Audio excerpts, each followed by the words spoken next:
You ask Tiger to solve.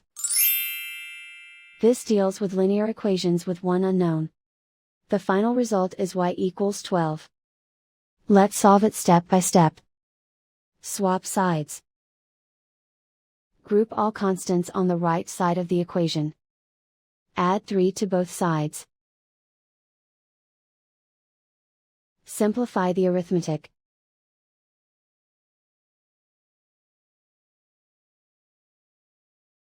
Isolate the y. Multiply both sides by 4. Group like terms. Multiply the coefficients. Simplify the fraction. Simplify the arithmetic. And so the final result is y equals 12.